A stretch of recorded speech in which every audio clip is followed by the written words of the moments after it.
क्या आप जानते हैं किस श्राप ने किया माता सीता को प्रभु राम से अलग? चलिए आज जानते हैं। पौराणिक कथा के अनुसार माता सीता को श्राप मिला था, जिसकी वजह से उनको भगवान श्री राम से अलग रहना पड़ा।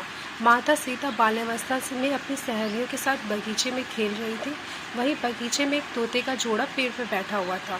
तोते का जोड़ा भगवान राम और माता सीता के बारे में बातें कर रहा था। उनकी बातों को सुनकर माता का ध्यान उन पर गया।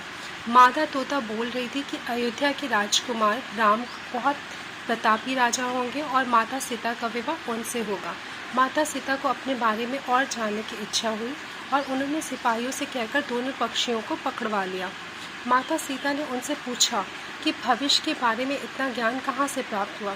तब पक्षियों ने बताया कि इससे पहले वे महर्षि वाल्मीकि के आश्रम में रहते थे, जहाँ पर रोज़ राम और सीता के जीवन के बारे में बताया जाता था।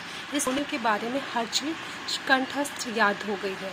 सीता जी ने कहा, जब तक मेरा विवाह नहीं हो जाता तुम दोनों मेरे साथ राजमहल में रहोगे। तो नर तोते ने माता सीता से, मेरी पत्नी गर्भवती है, इसलिए ऐसे समय में उसको जाने दें। लेकिन माता सीता ने उनकी एक न सुनी। इस पर मादा तोता को बहुत गुस्सा आया और उसने श्राप दिया, जिस तरह तुमने गर्भावस्था में मेरे पति को मुझसे अलग कर दिया है, वैसे ही गर्भावस्था के दौरान तुमको भी पति वियोग सहना पड़ेगा। इतना कहते ही मादा तोता ने अपने प्राण त्याग दिए और मादा तोता के प्राण त्यागने के कुछ समय बाद ही नर तोते ने भी अपनी पत्नी के वियोग में प्राण त्याग दिए। इससे माता सीता को बहुत दुख हुआ, लेकिन तब तक बहुत देर हो चुकी थी।